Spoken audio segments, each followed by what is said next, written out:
IAS ನಿಂದ ಸ್ವಯಂ ನಿವೃತ್ತಿಯನ್ನ ಪಡೆದ ಕೆಲವೇ ಗಂಟೆಗಳಲ್ಲಿ ಅವರನ್ನ ಮೋದಿ ಸರ್ಕಾರ 5-6 ತಿಂಗಳುಗಳಿಂದ ಖಾಲಿನೇ ಬಿದ್ದಂತಹ ಒಂದು ಚುನಾವಣಾ ಆಯುಕ್ತರ ಹುದ್ದೆಯಲ್ಲಿ ತಂದು ಕೂರಿಸಿತ್ತು. ಅಷ್ಟು ದಿಢೀರ್ ನೇಮಕ ಪ್ರಕ್ರಿಯೆ ಎಲ್ಲರ ಹುಬ್ಬೇರೋದಕ್ಕೂ ಕೂಡ ಕಾರಣ ಆಗಿತ್ತು ಮತ್ತು ಗೋಯಲ್ ನೇಮಕವನ್ನ ಸುಪ್ರೀಂ ಕೋರ್ಟ್ ನಲ್ಲಿ ಪ್ರಶ್ನೆ ಮಾಡಲಾಗಿತ್ತು. ಅಷ್ಟೊಂದು ತರಾತುರಿಯಲ್ಲಿ ಚುನಾವಣಾ ಆಯುಕ್ತರ ನೇಮಕ ಆದದ್ರ ಬಗ್ಗೆ ಸುಪ್ರೀಂ ಕೋರ್ಟ್ ಕೂಡ ಪ್ರಶ್ನೆಯನ್ನ ಮಾಡಿತ್ತು. ಅರುಣ್ ಗೋಯಲ್ ಅವರ ಆತುರದ ನೇಮಕಾತಿಯ ಬಗ್ಗೆ ಸುಪ್ರೀಂ ಕೋರ್ಟ್ ಅಸಮಾಧಾನವನ್ನು ವ್ಯಕ್ತಪಡಿಸಿತ್ತು. ಅಷ್ಟವಸರದಲ್ಲಿ ನೇಮಿಸುವಂತಹ ಅಗತ್ಯ ಏನಿತ್ತು ಅಂತ ಕೇಳುವಾಗ ಆ ವರ್ಷದ ಮೇ ತಿಂಗಳಿನಿಂದಲೂ ಆ ಹುದ್ದೆ ಖಾಲಿಯೇ ಇದ್ರು ಸರ್ಕಾರ ಸುಮ್ಮನೆ ಇತ್ತು ಅನ್ನೋದನ್ನ ಸುಪ್ರೀಂ ಕೋರ್ಟ್ ಗಮನಿಸಿತ್ತು. ಚುನಾವಣಾ ಆಯೋಗಕ್ಕೆ ಹೌದಪ್ಪಗಳ ನೇಮಕ ಆಗ್ತಾ ಇರೋದ್ರ ಬಗ್ಗೆ ಸುಪ್ರೀಂ ಕೋರ್ಟ್ ಕಳವಳವನ್ನ ವ್ಯಕ್ತಪಡಿಸಿತ್ತು. ಹೀಗೆ ನೇಮಕವಾಗುವಂತಹ ಆಯುಕ್ತರು ಹೇಗೆ ಪ್ರಧಾನಿಯನ್ನ ಪ್ರಶ್ನೆ ಮಾಡೋದಕ್ಕೆ ಸಾಧ್ಯ ಅಂತ ಕೇಳಿತ್ತು. ಚುನಾವಣೆ ವೇಳೆ ಸರ್ಕಾರ ಏನಾದ್ರೂ ತಪ್ಪು ಮಾಡಿದ್ರೆ ಹೀಗೆ ನೇಮಕವಾಗುವವರು ಅದನ್ನ ಹೇಗೆ ಪ್ರಶ್ನೆ ಮಾಡ್ತಾರೆ ಅನ್ನೋದು ಸುಪ್ರೀಂ ಕೋರ್ಟ್ ಪ್ರಶ್ನೆಯಾಗಿತ್ತು. ಪಂಜಾಬ್ ಕೇಡರ್ನ ನಿವೃತ್ತ IAS ಅಧಿಕಾರಿ ಅರುಣ್ ಗೋಯಲ್ ಈಗ ಚುನಾವಣಾ ಆಯೋಗದಲ್ಲಿನ ತಮ್ಮ ಅಧಿಕಾರಾವಧಿ ಇನ್ನು 3 ವರ್ಷ ಉಳಿದಿರುವಾಗಲೇ ರಾಜೀನಾಮೆಯನ್ನ ನೀಡಿದ್ದಾರೆ.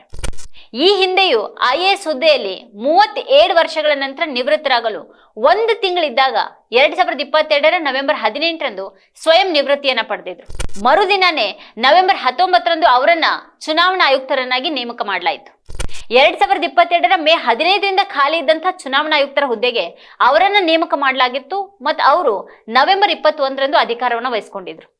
ಮುಖ್ಯ ಚುನಾವಣಾ ಆಯುಕ್ತರು ಮತ್ತು ಚುನಾವಣಾ ಆಯುಕ್ತರ ನೇಮಕ ಪ್ರಕ್ರಿಯೆ ಕುರಿತಂತಹ ಅರ್ಜಿಗಳನ್ನ ಸುಪ್ರೀಂ ಕೋರ್ಟ್ ವಿಚಾರಣೆ ನಡೆಸುತ್ತಿದ್ದಂತಹ ಸಮಯದಲ್ಲಿನೇ ಗೋಯಲ್ ನೇಮಕಾತಿ ನಡೆದಿತ್ತು. ಸ್ವಯಂ ನಿವೃತ್ತಿ ಪಡೆಯುವಂತಹ ಸಮಯದಲ್ಲಿ ಗೋಯಲ್ ಭಾರಿ ಕೈಗಾರಿಕೆಗಳ ಸಚಿವಾಲಯದ ಕಾರ್ಯದರ್ಶಿ ಆಗಿದ್ರು. ಅದಕ್ಕೂ ಮೊದಲು ಸಂಸ್ಕೃತಿ ಕಾರ್ಯದರ್ಶಿ ಮತ್ತು ದೆಹಲಿ ಅಭಿವೃದ್ಧಿ ಪ್ರಾಧಿಕಾರದ ಉಪಾಧ್ಯಕ್ಷರಾಗಿದ್ರು. ಪಟಿಯಾಲದಲ್ಲಿ ಜನಿಸಿದಂತಹ ಗೋಯಲ್ ಗಣಿತಶಾಸ್ತ್ರದಲ್ಲಿ MSc ಪದವೀಧರ.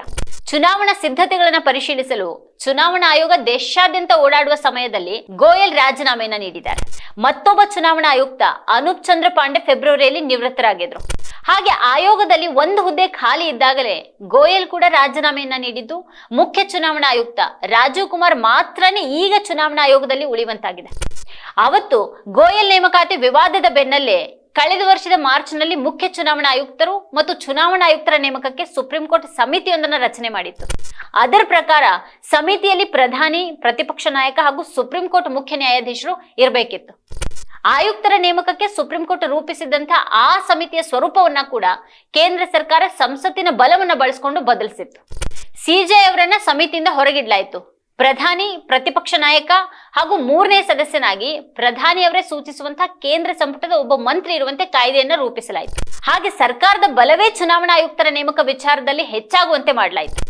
ಈಗ ಗೋಯಲ್ ರಾಜೀನಾಮೆ ವಿಚಾರದಲ್ಲಿ ಆಯೋಗದ ಯಾವ ಅಧಿಕಾರಿಯೂ ಕೂಡ ಮಾತನಾಡುವಂತಹ ಸ್ಥಿತಿಯಲ್ಲಿ ಇಲ್ಲ. ಸರ್ಕಾರದ ಕಡೆಯಿಂದಲೂ ಕೂಡ ಯಾವುದೇ ಪ್ರತಿಕ್ರಿಯೆ ಬಂದಿಲ್ಲ.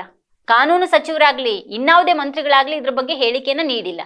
ಪ್ರಧಾನಿಯಂತೂ ಹೇಗೂ ಇಂಥ ವಿಷಯಗಳ ಬಗ್ಗೆ ಅವ್ರು ಮಾತಾಡೋದೇ ಇಲ್ಲ ಬಿಡಿ. ಆದ್ರೆ ಇದು ಸರ್ಕಾರ ಉತ್ತರವನ್ನು ನೀಡಲೇಬೇಕಾಗಿರುವಂತಹ ಹೊತ್ತು.